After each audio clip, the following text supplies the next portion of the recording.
What's going on, y'all?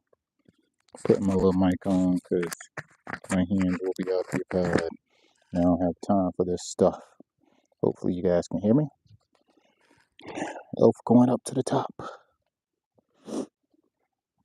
It's a day after Thanksgiving right now, and I'm trying to get everybody squared away for the holidays. This specific place that I'm at right now is one of my neighbors.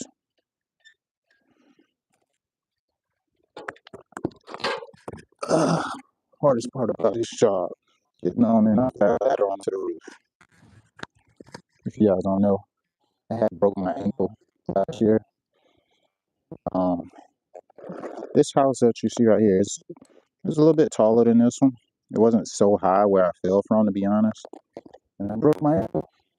It took me to work. That's why I see some landscape video going up. This house here, I'm actually on the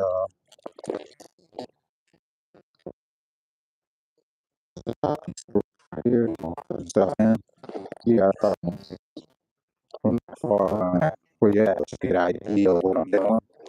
When you see people having lights going across the rooftop, that's considered the ridges. I don't like this line super tight, so I'm gonna pull it all the way up as much as I can. Hopefully, no bulbs loosen up. I don't like pulling the line up because as the bulbs can untwist basically, and then you gotta go and twist them back in, whatever fell out. So I'm gonna try to get enough up here to the point where I can actually put it on this far side of the house, and hopefully it doesn't move again. I'm gonna put it right here, and hopefully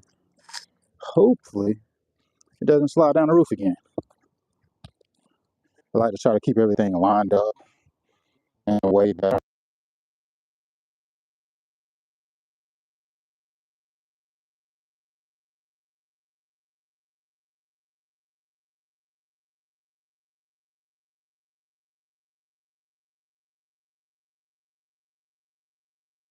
especially in the daytime sometimes, because what happens is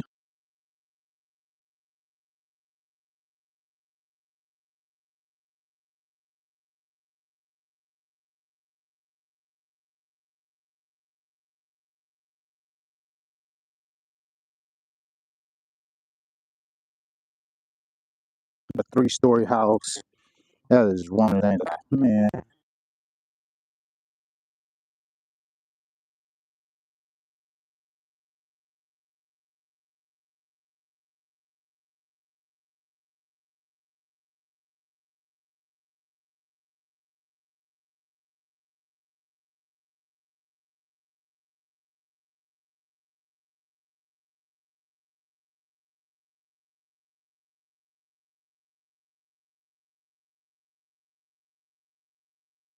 Traditional warm white, which is very, very common. Yeah, traditional warm white. So,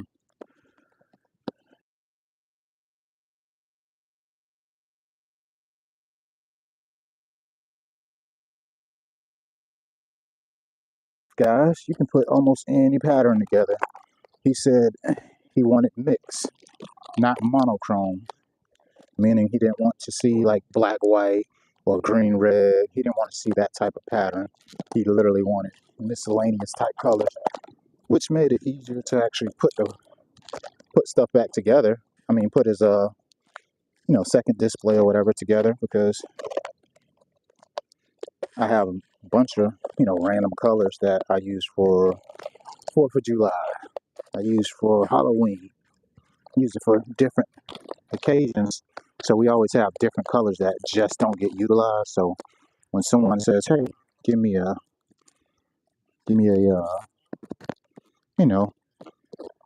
I say a miscellaneous package, but a multicolor, and they have specifics that they want," it makes it easy to put together something. So that works. I try my best to find this best part of the roof where not damaging nothing. But sometimes these rooftops, they're old, guys. They're old, and you don't want to try to push these single things to these metal clips. These bulbs will be facing up. I don't like my bulbs facing up at all. There's no situation where I want my bulbs facing up. I notice when, reason being is, so if you got the bulbs facing up, you're competing with the nightlight, and the bulbs just don't shine as bright. And that's just from a contractor perspective. I'm more than sure the clients definitely don't know this. The clients don't know this at all. They don't notice the difference. They just like color. But from my perspective of looking directly at the bulb, they have like 7 lumens, which is the amount of brightness within the internal of the bulb. So when you're looking at it, it's shining the brightest when it's facing towards the road. Another thing, my secondary is I like to face the bulb going down. Reason being is if someone has gutters, or everyone has like a fascia, basically that's the front piece of the roof line where that white board is under, like basically right under the shingle. And if you're looking at the house, that front piece is called like the fascia, and deeper behind that is called the soffit. But I like for the light to be facing down because it really shows the color of the light. It don't necessarily shine towards you, but you know exactly what colors are at play when it's facing down. So a secondary option would be to face the bulb pointing down. This one's going to be pretty cool. I'm looking to do a candy cane, not candy cane, a candy land style display this year. I want it to have like teal, pink, probably like a cool white, something like that. I think it'll look real cool together. If you guys are commenting, I'm just letting you know. I can't see it because I'm all the way up on this rooftop. Da-da-da-da. Coming along, guys, coming along. I started on the far back side of it. That way I can get majority of this stuff done faster. I counted my bulbs going up here. As of right now, I'm at 95 bulbs for this property. I'm hoping that this makes it to this front piece. I think it's going to be a little short, guys. So when we talk from a cost perspective of, okay, 95 bulbs, what does that cost? So we got this socket wire, and you purchased it, which is 65 cents at my cost per feet. Then we have the bulbs, which can range anywhere from, depending on where you're buying in bulk, it can be anywhere from 65 cents to $1.25. There you go. And then you have the clips that the bulbs have to go into, which if you're using shingled or any type of enclosed clips, they're going to cost a little bit more. And also depends on where you're getting it from. The cost can vary anywhere from 16 cents to $1.25. I say $1.25 is that's considered using actually magnetics. I use magnetics for properties that have sheet metal rooftops. When they have that sheet metal rooftop, to me, I find it a little bit more convenient to use the magnetics. And those clips cost, they're not cheap. So using the right thing for the right job, yeah, people improvise, but it really depends on the roof type. The roof type. Like how the metal is rolled over and stuff like that depends on if you can use alternative type of clips on metal. For me, I haven't had much luck over the last few years. I haven't found rooftops that I was able to use a simplified clip that I use for anything else on metal. I use magnetics for metal. It's just what it is. You guys don't see, I'm working my way down the back of this, the right side of this house. Been rolling pretty good. Getting there. And I'm always a disruption too. And what I mean by that is I got this boom lift on the back of the truck. I'm on top of the house. So people see me, they see this elf hat, they see this elf shirt. They're like, what is this guy doing? And then they see these big bulbs, then they see a sign. It's a conversation. It's definitely a conversation. And a lot of people find it interesting. I feel like I'm pretty good at getting attention on with this business. I love it though. I love it. Love it, love it, love it. I'm gonna be making some videos in the near future talking about marketing and stuff like that, branding, because it's definitely important. You don't want to be considered like a cash grab type of business that just got into it because you saw the opportunity, but you actually took it serious, got licensed, got everything you need to properly operate that business. And it's not just a Christmas, installation, we hang your light type business. It's a little more so of a full service. So when I get to the peak above this driveway, guys, I like to use a specific clip. That way it's not so hard on the shingle, because I see a lot of guys, they use shingle tabs, etc. And that depends on the roof type, like I said, but you can really damage someone's peak of their roof when you're not using the right clips. Like it rips the shingle. And the crazy part is homeowners don't see it, but it's one of those things of integrity. Like you up there and nobody's gonna see it, but don't cause damage if you don't have to. That's the definition of integrity, right? Doing right despite who's watching, right, guys? Correct me if I'm wrong. Correct me if I'm wrong.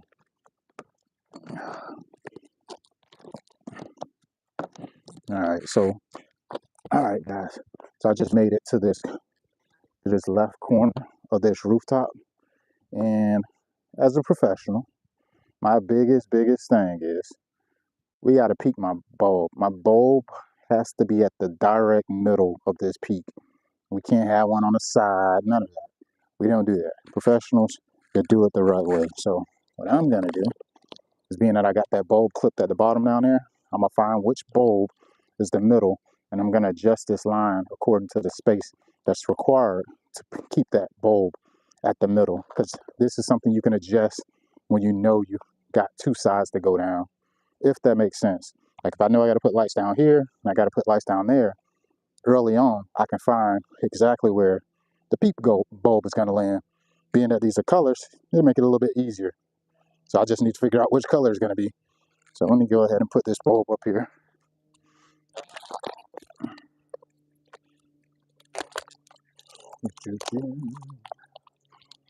All right, so boom. See this, guys? I just laid it out, and I think this is going to be my bulb. So this is actually a blue bulb. I'm going to clip the two on the side because I don't want to forget, because it's not like this is the only blue I have. I got a couple blues. So I'm going to clip these two on the side. That way I know I'm in the right place when it comes to peaking the bulb. And I'm going to use definitely a different clip.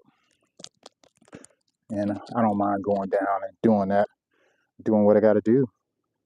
Oh, look like we got an amazing queen here. We got a lady elf on the way. I'm not on the phone. I'm talking to me. Huh? I'm talking about what I'm doing. I'm doing a YouTube. Yes, I am. Go over there and smile. No thanks. Can you give me one of those clips with the teeth in it? No, the one I like to use at the peak. It got like a little circle. It's always at least a couple in the tote. We don't use them for like the whole roof line because they'll fall off basically. Nope. Yep.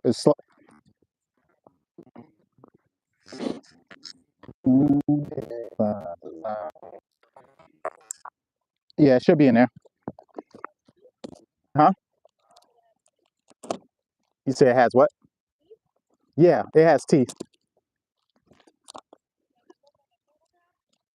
No, you can use them in two different directions. So It's the one that makes that little click on it. You can adjust it.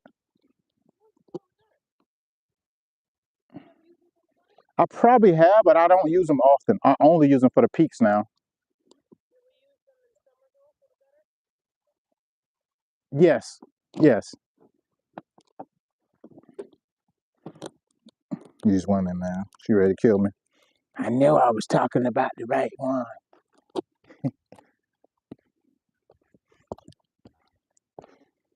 What that button say on the screen? Do it say low battery?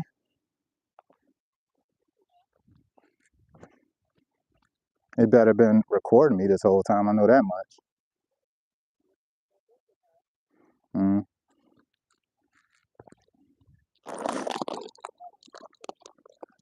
Huh?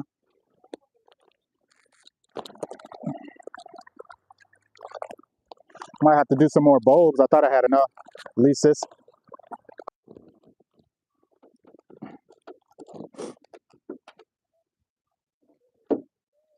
Huh?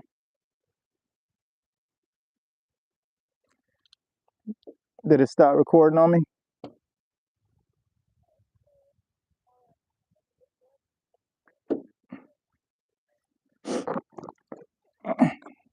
I was talking about these, if y'all didn't hear me, it seemed like the iPad about to die or something on me. But I was talking about this gutter shield that's right by this ladder. When you got that gutter shield, you're trying to put your string line in place. Sometimes you got to try to improvise, but in this scenario, I don't want the one bowl to be up high and other ones be low. So this scenario, it's a small shield. I'm gonna just clip it to the shingle like normal. And this also, he also has gutter guard, so um, I can't clip onto the gutter like I would typically do. So these are those things that I usually do a pre-qualification for. Like when people fill out my inquiry form, they can see. I ask them, do they have gutters? Do they have gutter guards? Do they have solar panels? Because those things that you kind of won't know, and then when you get to that property, and if you prep the material and you didn't know they had gutter guards, and you got the stuff prepared for the gutters because you seen that they had them, you got a whole different issue. So some of those things are preventatives. You can prevent certain situations. And that's what I try to do by asking the clients the right questions. But all right, I made it to the end of this round. So I got the whole top wrapping all the way around with one strand. Now I'm gonna just make my cut right here. Now I got how many bulbs? 2, 4, 5. Not bad, not bad. So I got 5 bulbs, and now I need to do this front piece right here. Going across to the side. All right. I probably need like 40 more. Probably, yeah, because it's gonna go from here to there, and then this front piece here. You can hit the end because I'm gonna go ahead and end it, y'all, because I don't want to lose my video by not ending the video shorter. I don't know how that worked. Last time it died, it never uploaded. So see y'all later.